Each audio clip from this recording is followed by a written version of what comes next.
block tonight, this afternoon, and that is networking. And as the network assessment is evaluated, this is where we really look and see where we go from here. It's the so what of this whole conference. We've heard some wonderful stories. And now I'm going to turn it over to have Lauren Sickles share.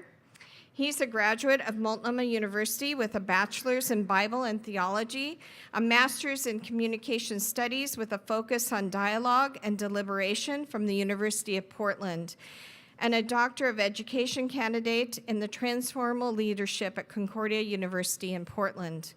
He works as a special education paraeducator in behavior intervention day treatment program for Evergreen Public Schools in Vancouver, Washington.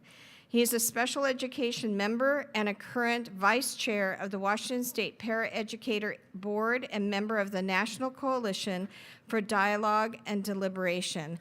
I'd like to welcome Lauren to the stage.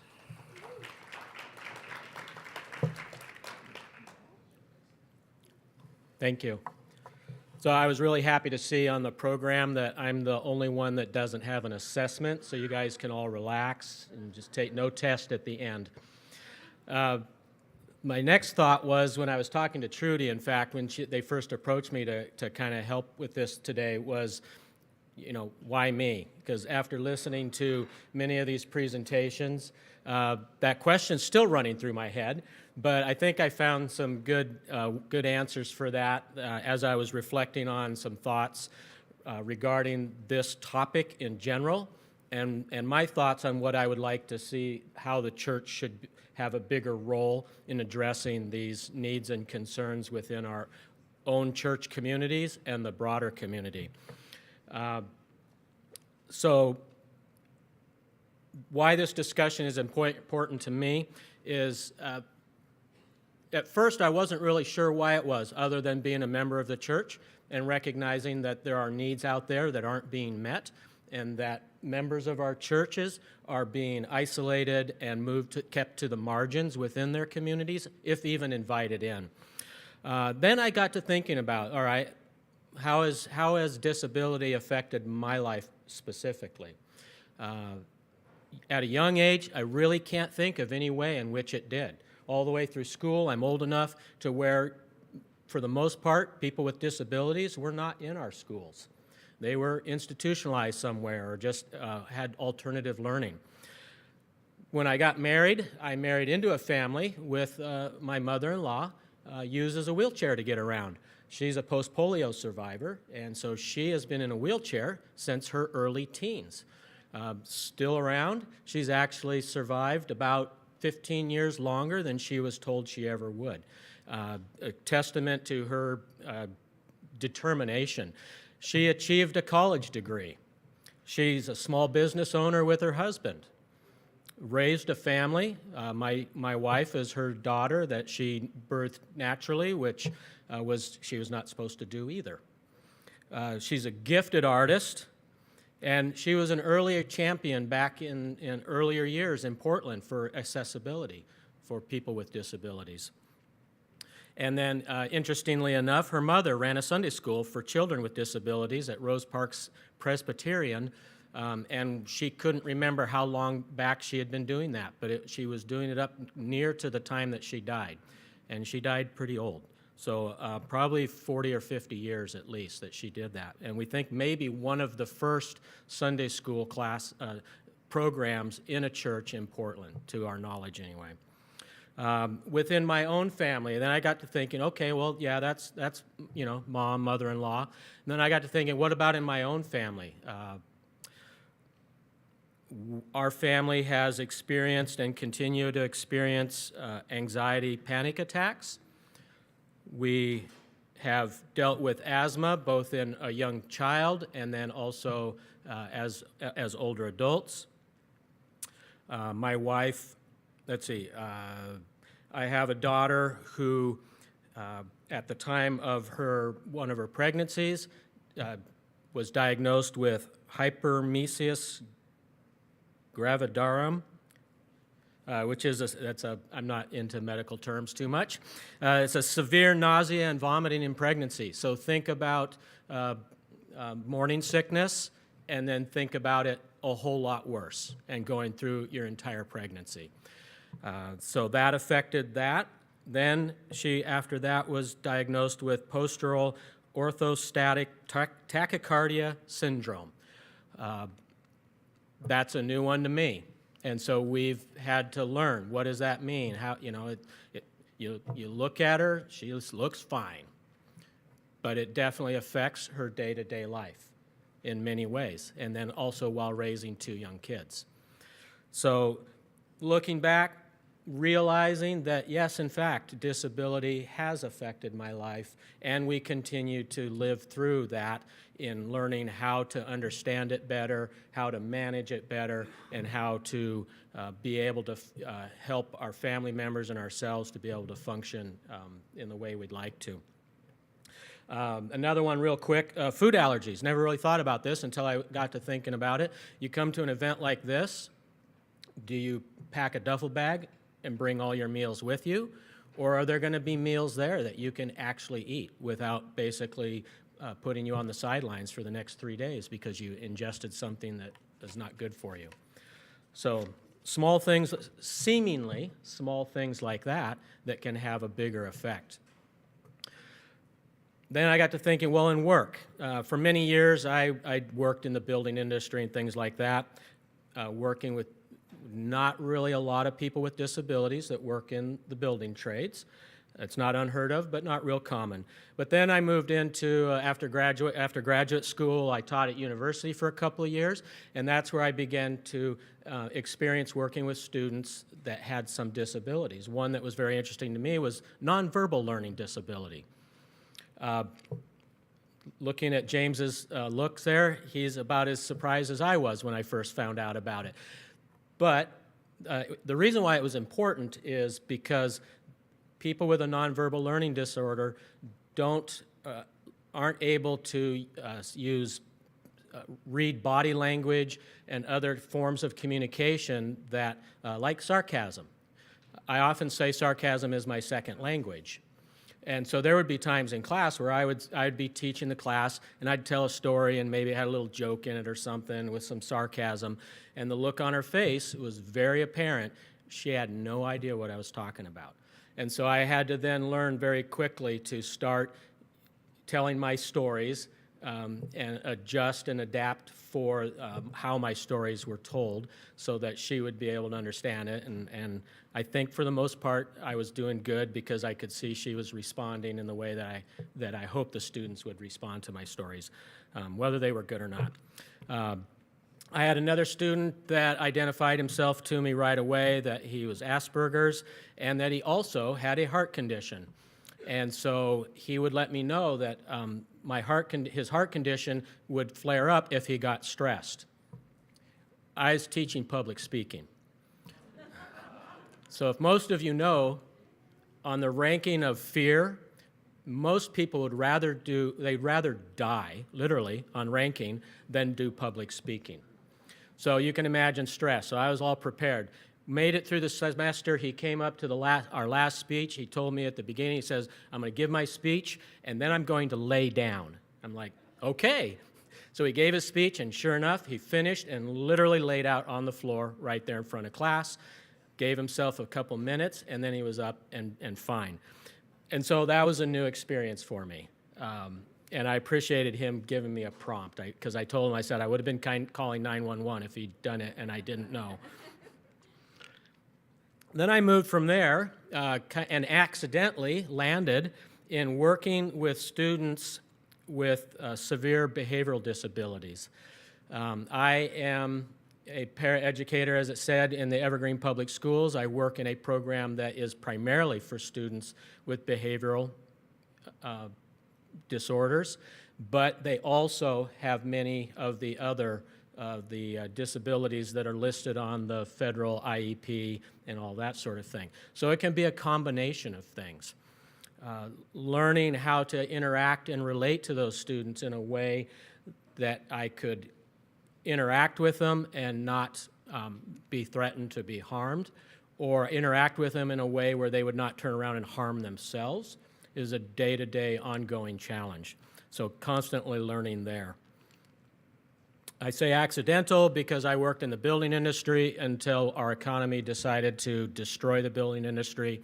And so I made a course change in my career, and that's how I ended up there. But it's been both the challenging and the most rewarding opportunity I've had is to work with these kids and to support them in their education. Our goal is to be able to, on a case-by-case basis, build back into them some skills that may be lagging that will help them to be able to re-enter their home school and function in a way that allows them to participate with their peers in their home school. And so that's our goal, and that's what we're working towards, and it depends on the student and they're coming from. And then out of that has grown an opportunity where I've been able to work at the state level to develop training for paraeducators in special education around this. Believe it or not, in Washington, and my understanding is in most states, if not all of them, there is no comprehensive standards and training to help these people who are working with the students that need the most support. And so I'm glad that in Washington we're moving that way, and it's been awesome to be a part of that and to help make sure that as these policies are being written, that we're thinking about the needs of the students and how the staff that are supporting them can best meet the needs of these students and provide them the education they deserve. So out of that, and this has all happened in the last 7 years. So some of you, this has been a lifetime for you. I'm very new to it. I think that what that provides is I'm that person in the church who may not necessarily have a family member with a severe disability, one that requires a lot of care and attention. As I stated, obviously, my family does experience some levels of disabilities, but there's all those people out there in our churches. I think it was mentioned that 1 in 5 people have a disability.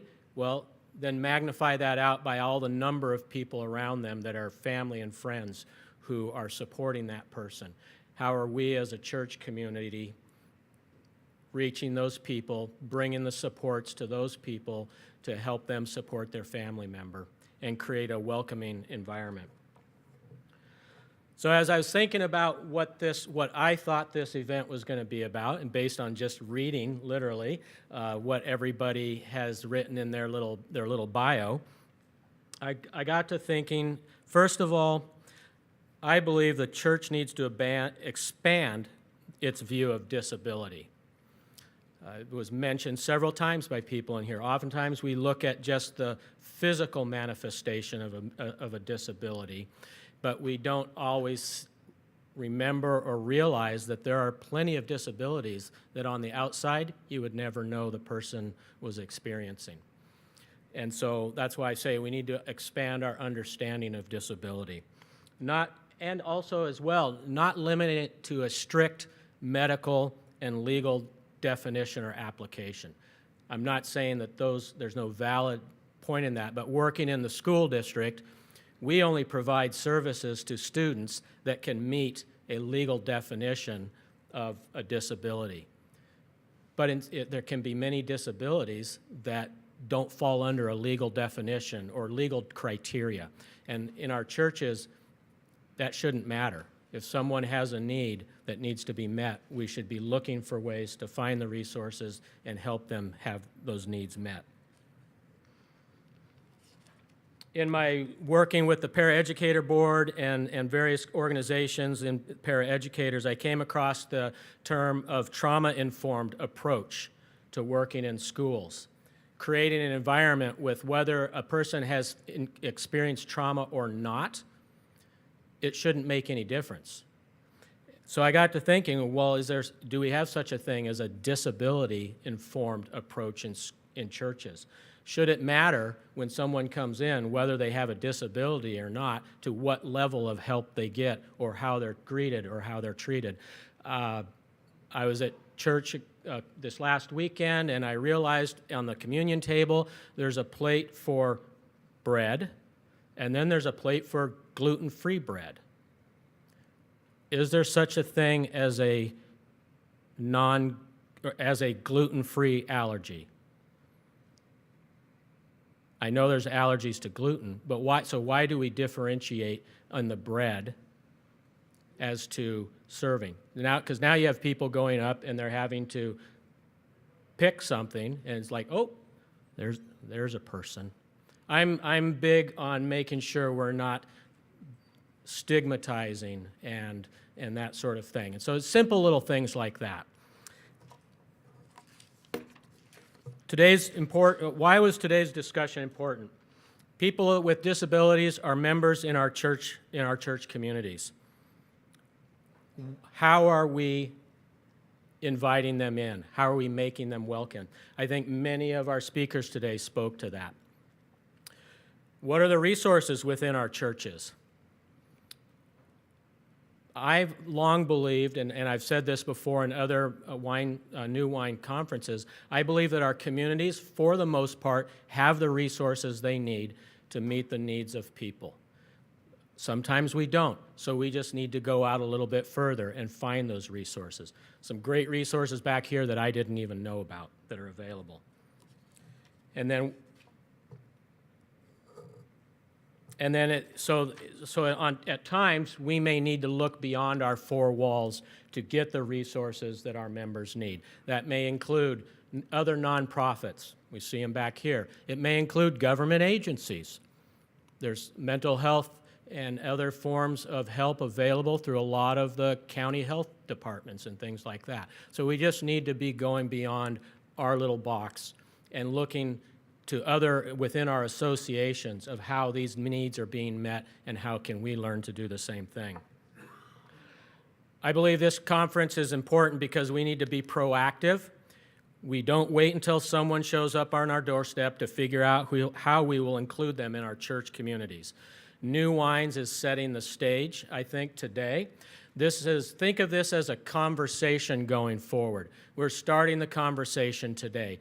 Who do you need to talk to next to understand better the needs of our members? First of all, start with the people that are in our churches and those who have a need that we know needs to be met. And then begin to interact with our neighbor churches, with the organizations. The resources are out there. New Wines is a resource that's going to continue this conversation, and you guys are going to become that catalyst as you go out there. So be thinking about going forward who you're talking to next.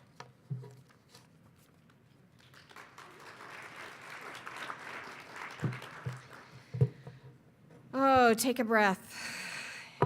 It's been a long day, and it's been an incredible amount of information that all of you, and I just want to thank you, first of all, for being a part of this start of a communication, of a conversation as a community. You've heard many voices and a great deal to think about. And I'd like to conclude our time today by reflection of how we got to this point and how we hope to develop it for the future. Isolation to Invitation, a conference on disabilities. I was working on the final details here at Multnomah in the fall with Paul Metzger for our New Wine Fall Retreat. When he shared this title with me in the hallway, and I literally stopped and had to catch my breath as it hit a chord of such deep emotion. Isolation is a prevailing theme in families, individuals, and services when dealing with disabilities here and around the world. As a family dealing with special needs ourselves, we need to navigate each day with strategic planning and support so that we can be as successful as we can. The bottom line is that not all are willing to embrace others with needs, and so we often find ourselves isolated. Isolated in such subtle ways, yet impacting ways that are not being invited to someone's home because they don't know if they could handle my autistic son and brother-in-law.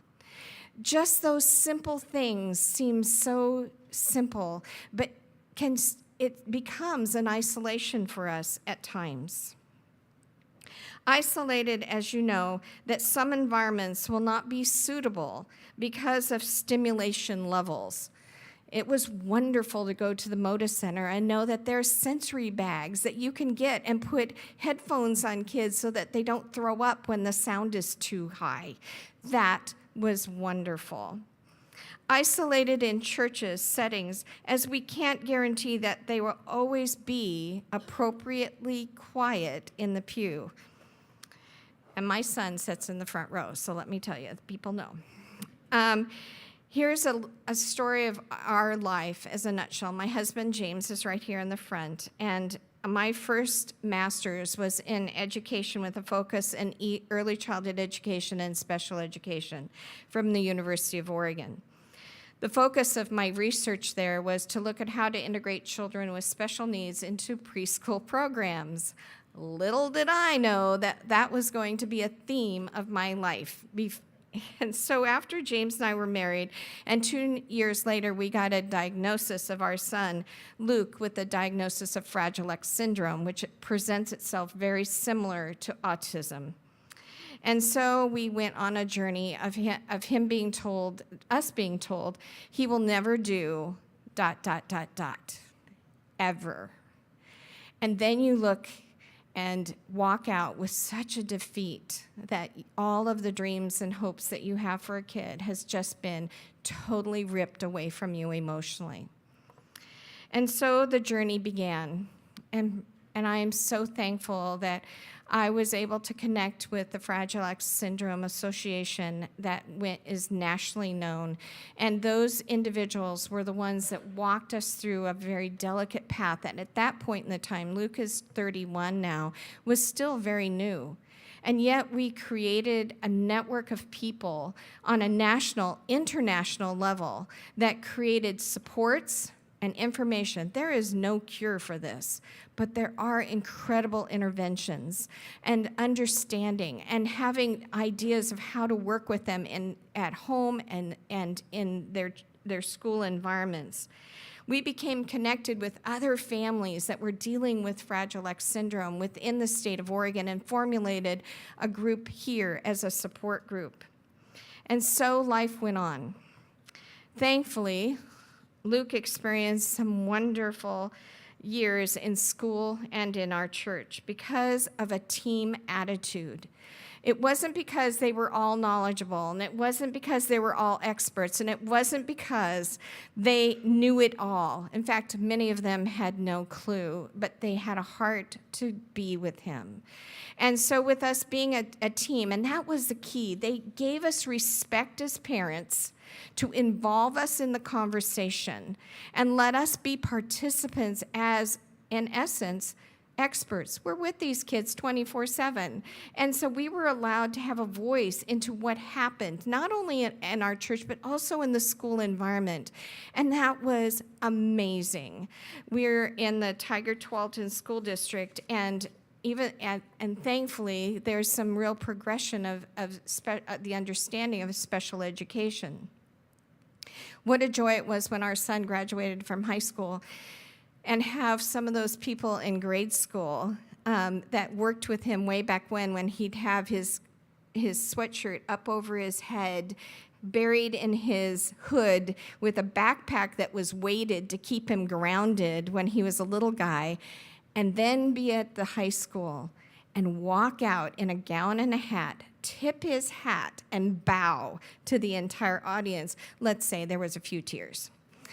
And this was still a pretty nonverbal kid, but still he found confidence and acceptance in a community that was willing to work together. And that was exciting. Now, it's not to say that our journey has been easy. We've hit some really hard times. And when he was younger, he would have meltdowns. Sometimes we still have meltdowns. Sometimes my husband's brother, who lives with us part-time, who's 60, who's autistic, does have meltdowns. And sometimes they're loud, and they can be very frightening when you think that I'm like at least 2 heads shorter than some of them, and they're running. And so it's not to say our journey is perfect, but it is to say that to create community is.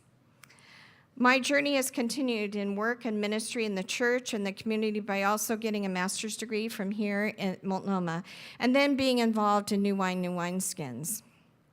The years have passed, and James and I have had the opportunity to also travel to Kyiv, Ukraine, and come alongside families at Grace Church, and that services people with special needs.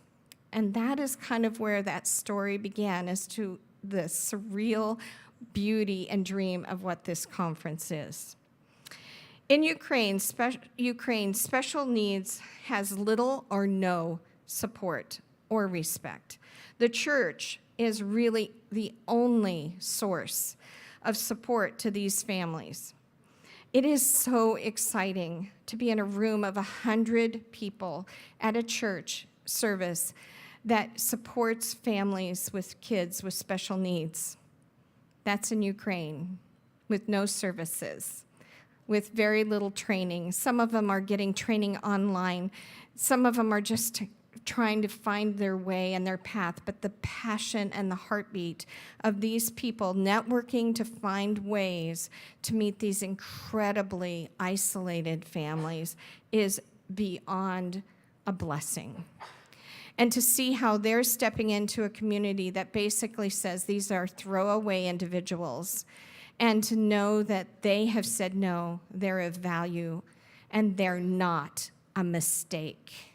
And that was one of the pastor's sermons, which says, these kids are not mistakes.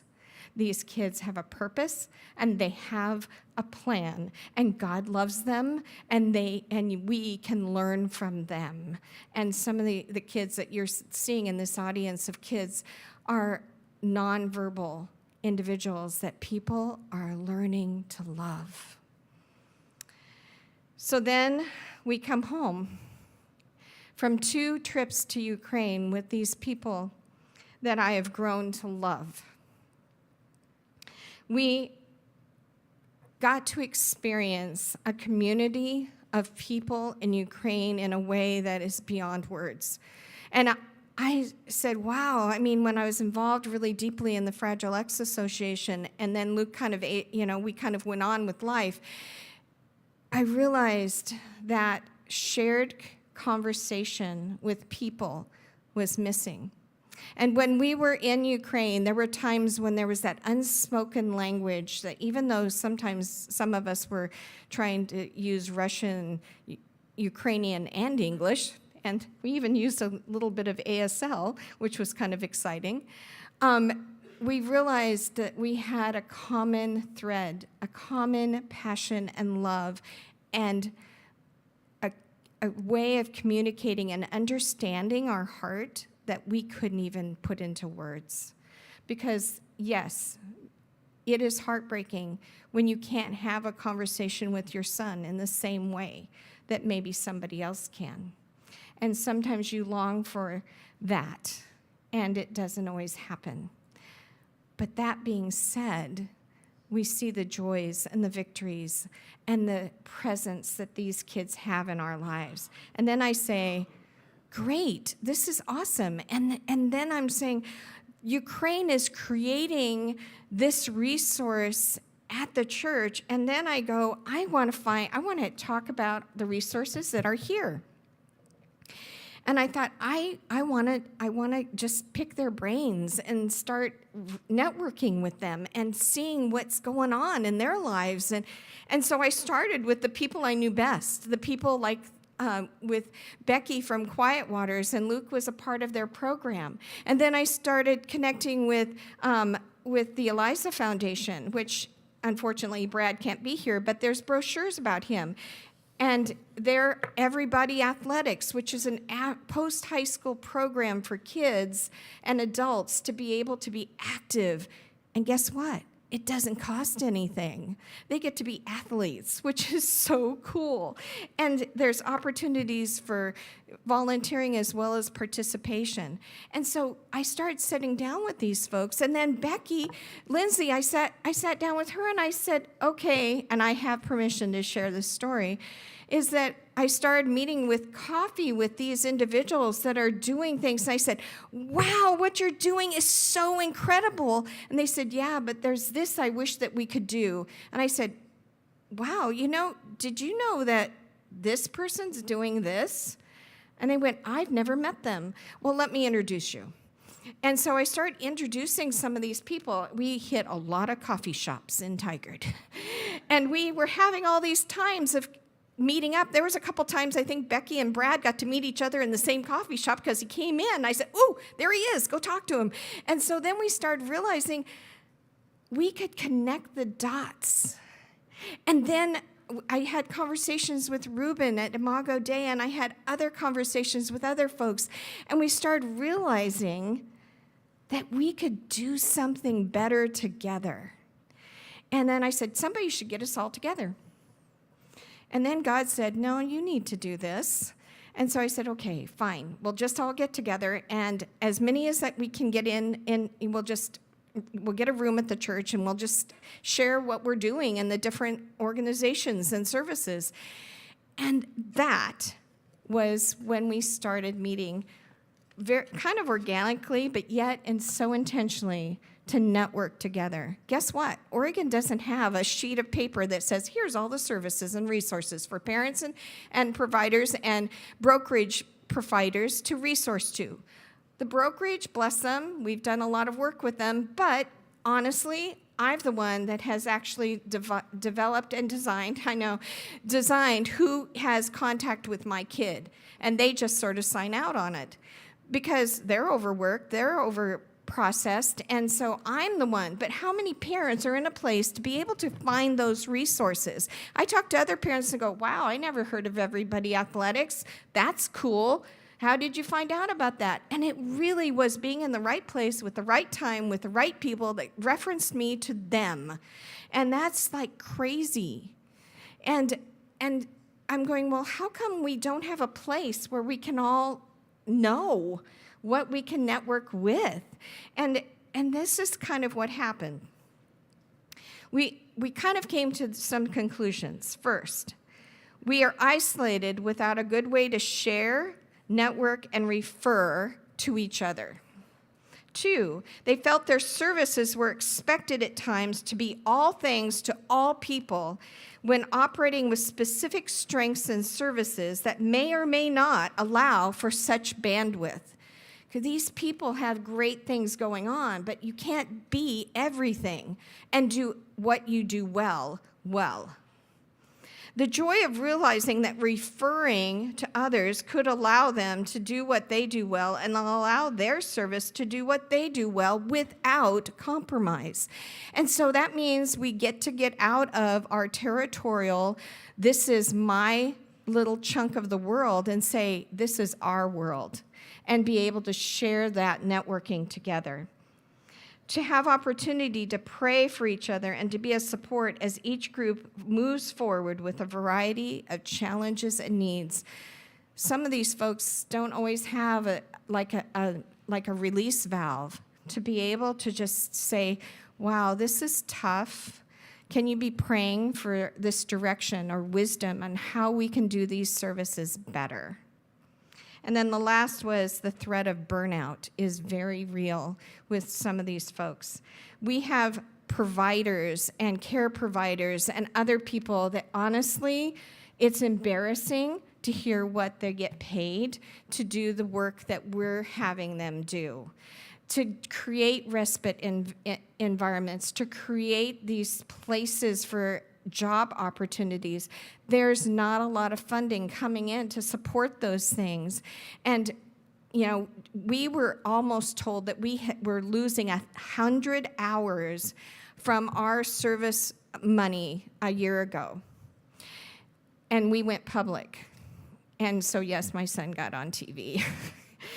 They allowed him into his bedroom for a little bit of time, but it was connecting with some of our advocating agency, people within the public square that says this is a need and you can't take this away. These are valued individuals.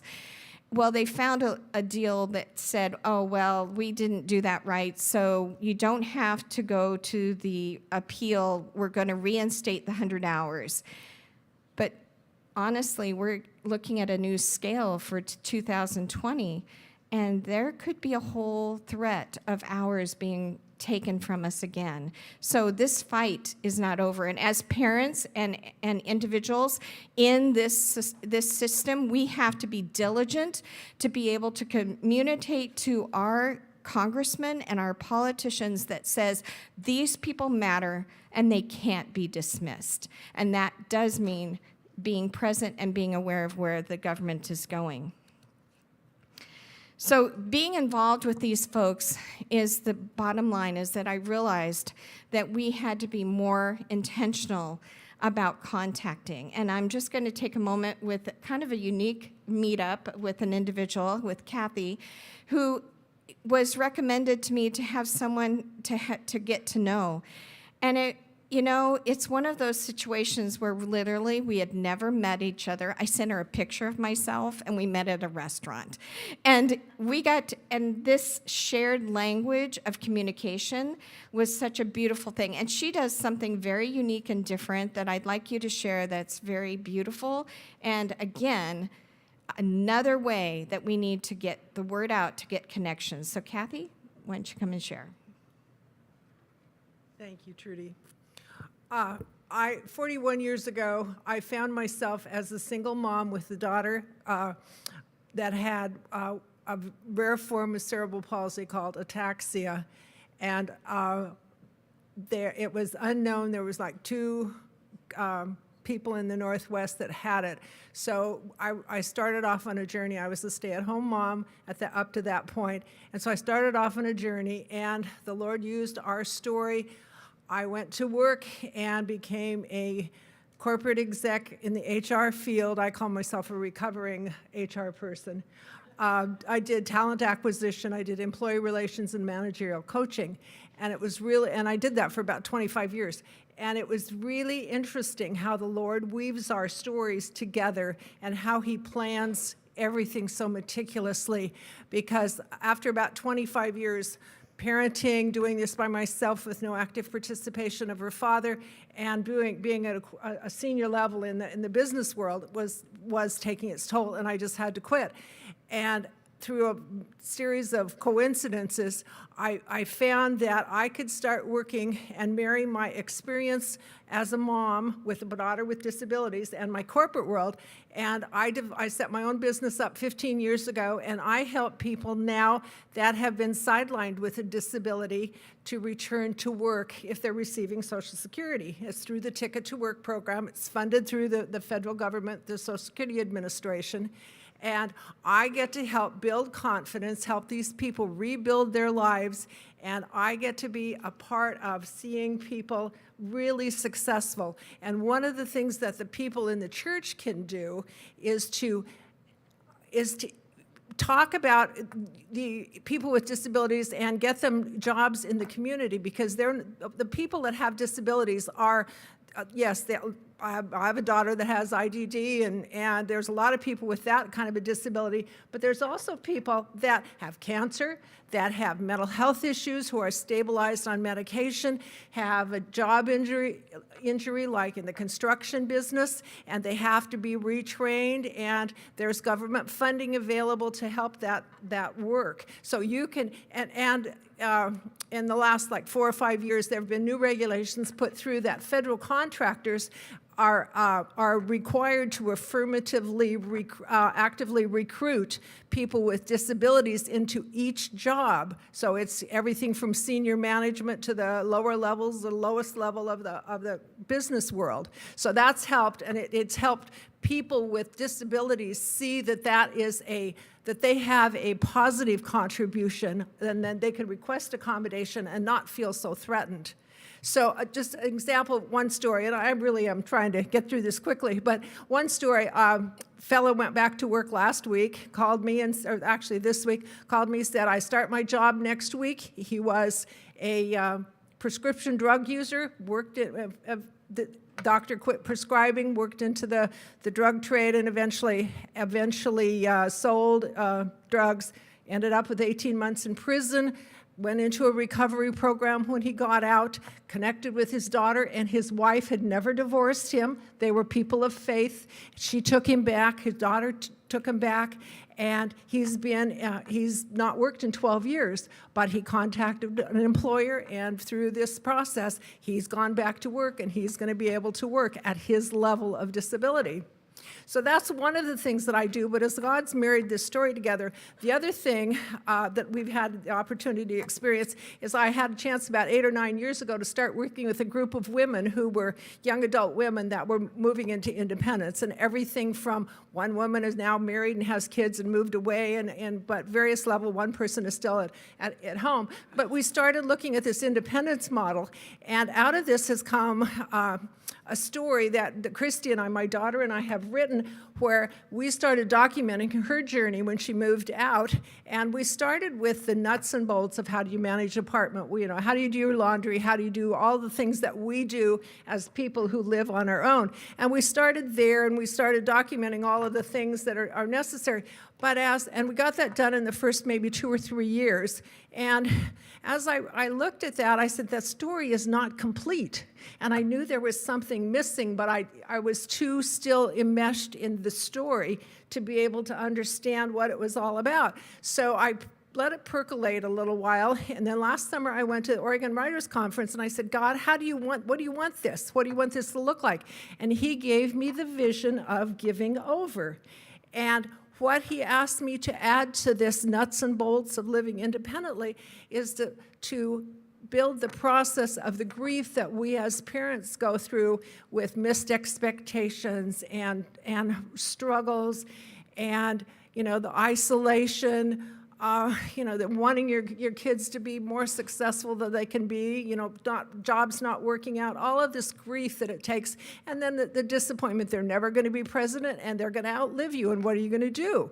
So we started building the grief thing, but my main concern in all of this was, how do I take my story, our story, and build my faith into it without alienating the population outside of our Christian circles? Because what we have is applicable to everybody, but I wanted to make sure that somehow I brought my faith in it. And that's when God gave me the vision of giving over, because we start giving over responsibility for our typical kids or our kids that require a little bit more support. And by the time we're done, we have this pattern. We know what they can do. We know what they can't do. We let them make mistakes. We know when to step in and all of this. And I looked back over my life and I said, now how is it that I was able to do that?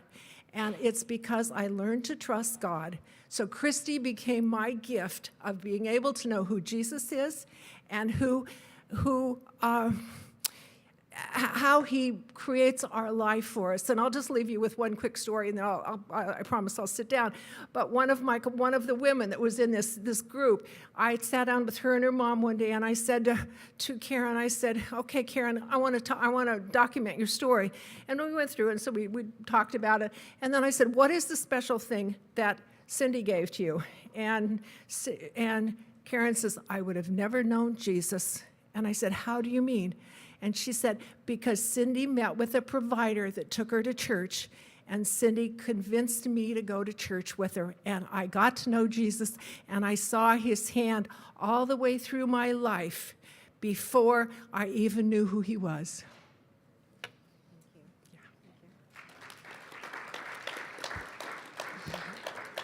So what's next? So we had the one picture up about Grace Church, and you get to participate in supporting them and looking at a ramp to get into the building, because that's the only ramp that only goes to the main part. But what do we do here? How do we make traction in a culture that tends to be so isolated. And maybe the slide will move forward. We can see. There's a circle of lovely people in Ukraine that have formed a community of support. But as I looked at that picture, and then we can go to the next one, here's Charlie and Luke. Here's the representation of the people here. Where do we go? How can we network together so that we're not just I've had to beat the pavement to find out where some of these agencies and services and situations are. And what I've realized is that we are so in a culture in the Northwest of conquering the frontier that it creates isolation. We are so proud of being self-sufficient and individualistic, and that we can do it in the Northwest. And in the same breath, we end up, especially in places like suburbia, in such toxic isolation. We have people saying, yeah, I'm all together because I have my home, I have my job, but then they have no relationships. They have no community. They don't have the respite. They don't have the sharing. They don't allow other people to come alongside and be a part of who they are. And that as well is what, when connecting with the Beckys and Brad and everybody else, was realizing our community has a toxic way of not having a way to network. I can't tell you how many times that I end up into situations with families say, what do I do with my kid? Where do you find this? How can I find this? And unless you know the right people to do that pathway, you're not going to find it. And then you see churches that are trying to figure it out and don't feel that they know what to do, but they don't know what the best thing to do or how to do it, and they become isolated in not knowing. And then there are the services that are amazingly creative and wonderful, doing some marvelous stuff that some people have no idea exist. That's a problem. That's isolation, that's lack of networking. And so the bottom line is that we want to start to continue the conversation past this date. We want to be able to collect data, your questions, your gaps, your needs, so that whether you're an individual with a disability, whether you're a family member dealing with disability, whether you're a service or organization, or if a church, we're going to be submitting a survey to you via email from New Wine that wants your feedback. We want to know what it is that you need, not just, there's a whole list of things. I would encourage you to answer as much of it as it applies to you. And if you have further questions or feedback, attach those to that survey and get it to us, because what we want to do is just to start connecting the dots, connecting people that could have conversations with each other, having services connect with people that have those needs, having people connect in ways that would make this whole thing move forward instead of just having this conversation at a conference. This is New Wine in a future of looking at what we can do and frame out as to how we can embrace the community that is marginalized in so many ways. But I need your help. We need your help. We need you to respond as truthfully and brutally and specifically as you can to those surveys that go out. And if you need, there's two different versions. There's PDF and there's Word, so we tried to accommodate. If you need a paper copy, let us know. We'll do it. We just want to get information so that we can start saying, oh, we could have a forum on this, or we could come alongside this, or we could reference these people to each other and do it all digitally. Yeah, Becky, I heard that. Becky says, I don't want my paper. Just get it on digital so that we can do it. And that's so exciting because we live in an age that can share information. and it's not happening. And that's what we want to do. We want to move forward from this step with an intentional relationship and value of people that have disabilities, but also those that serve them or live with them.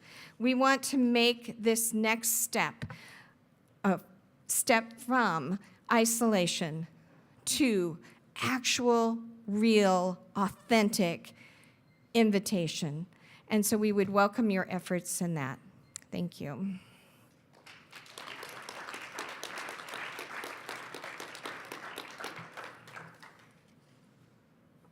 So Paul, do you want to grab a mic, and we'll be wrapping things up.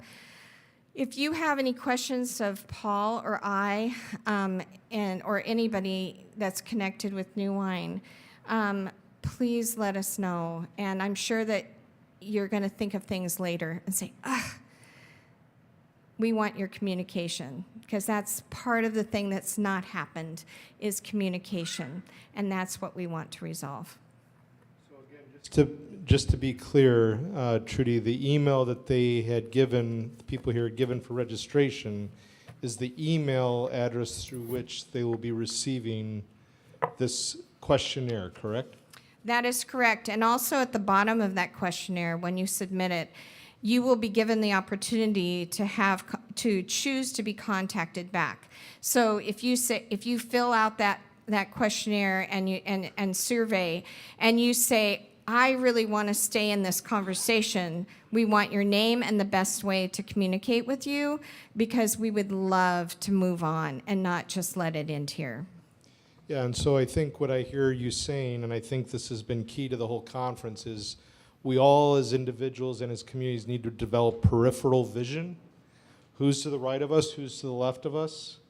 I saw Sue go up to Kathy just now, and I thought that was excellent. I'm assuming that was to build connection. That's peripheral vision.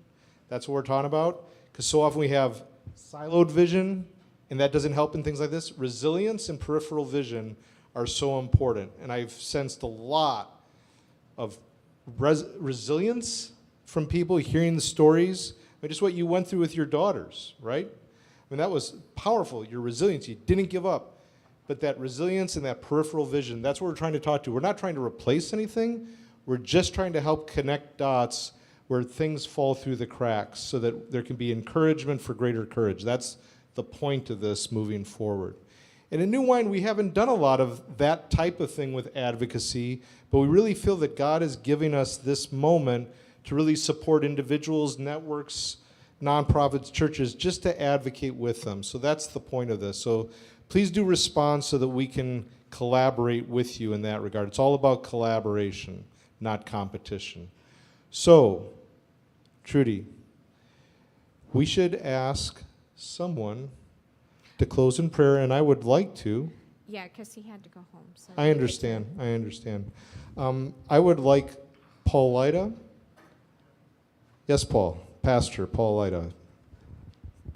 Would you please come up here to close us in prayer? St. Matthew's Church is one of our sponsors for this conference, and just so grateful to all of our sponsors. And just want to thank you for that support for us. And I want to say thank you to Derek Peterson. This will be his last conference. He's sick of me. He has been a phenomenal colleague. I'm going to miss him dearly. And for all the people who've contributed to this, and for all of you here, I just want to thank you for your participation. Derek and Sarah both will be going off for doctoral studies here before too long, so that's why they're going. It's not because he's just sick of me. But there is more to it. But I'm just really grateful for your key contribution making this possible, and Trudy, Lauren, and all of you. So thank you. Pastor, if you would close us in prayer to open us up for the future. Well, thank you for the invitation. See, that's coming full circle. I already feel invited into a broader community, and I hope all of us have that same sense of belonging to a greater community, a deeper sense of connection to one another. So let's pray as we leave this conference, but not leave the connections behind. Let's pray. Gracious God, you You create us for relationships, for belonging to community. And God, in our fallen creation, in our broken world, we often find obstacles to those relationships, to that community. So God, as your people, as followers of Jesus Christ, we pray that you would help us become people who carry out the ministry of reconciliation, who invite people deeper into that sense of community and belonging to the family of God. Lord, we pray that those connections, that belonging, would be made complete, fulfilled in your Son, Jesus Christ. God, may we find every way to add voices to the conversation, to collaborate with one another through your Spirit that has brought us together today, sends us out into the world to be a blessing. God, we thank you for all the voices and the participants that we've heard from today. Thank you for that invitation to connect dots by your grace. Help us to go forth and find opportunities to be a support to one another, to be a blessing to one another, so that we can continue to be about the work of reconciliation and justice in the world. And God, may we do it all for your glory and to the benefit, the blessing of your people, now and forever. In Jesus' name we pray. Amen.